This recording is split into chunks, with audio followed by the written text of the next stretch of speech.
Okay, welcome back. So in this segment, I want to unload some of the wisdom I've learned over my years of experience as a home inspector.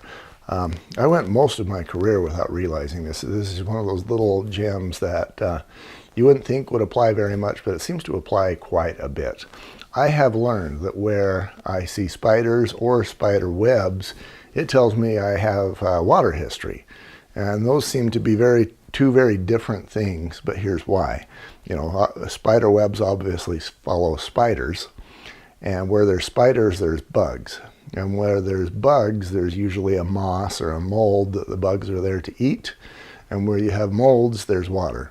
So you start going down the road of having wet parts of the home, and you're going to have spiders. So I am actually able to get into a crawl space, and in a couple of examples, even an attic, where there was spider webs, and I could see based on whether the webs were throughout the space or whether they were just on one side or a corner or whatever.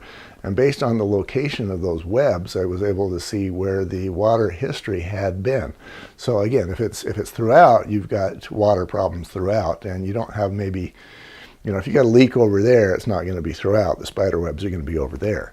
By contrast, maybe you've got water seeping up through the soil, or you've got water leaking through the roof, and then from heat it's expanding all the way across.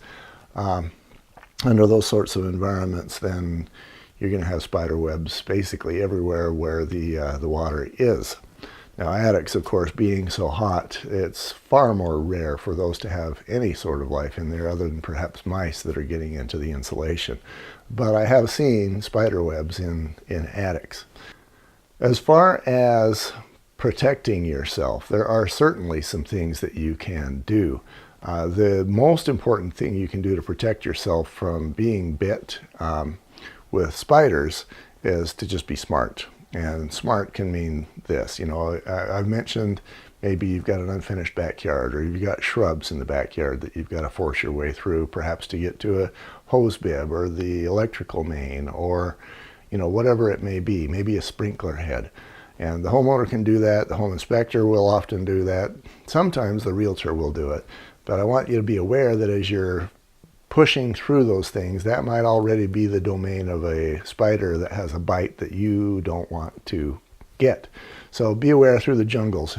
Crawl spaces, the same thing. Of course, we all associate crawl spaces with spiders, but if you find yourself crawling through there, I want you to take a long, hard look at your hands, because you're going to be putting your hands in that crawl space, and perhaps directly on a spider, and he will defend himself.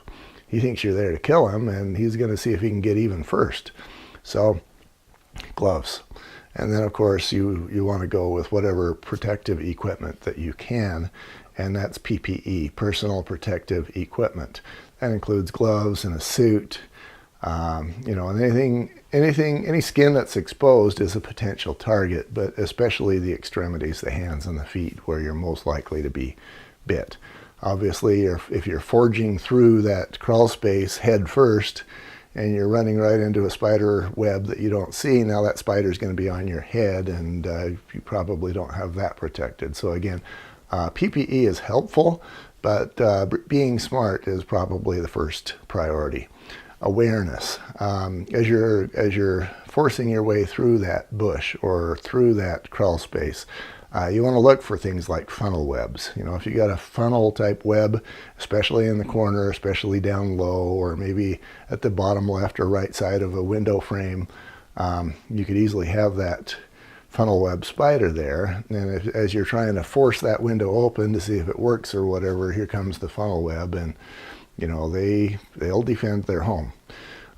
Now, silky webs, as you probably know, are the product of the black widow, and so if you run into that, those hard silky webs that don't necessarily make a lot of sense, definitely not artful, at least in my opinion, those are the black widow, and you don't want to be messing with those either. Now, one thought I have had as the home inspector is, you know, maybe I should bomb the crawl space first before going in. And that has some advantages and disadvantages. Of course, the bomb is more likely to hopefully kill the spiders that might be in there.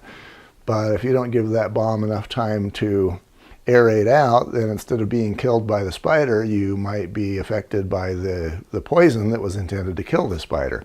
So it's kind of a no-win situation. So what I try to do is, the rule I use for myself and the people that I train is to do as good a job as you can without putting yourself or anyone else at risk. It just seems like a reasonable thing to do. And then again, awareness is huge, because if you see a wet area, whether you see the spider or not, this is home sweet home for a spider, because where there's water, there's bugs, and that means dinner.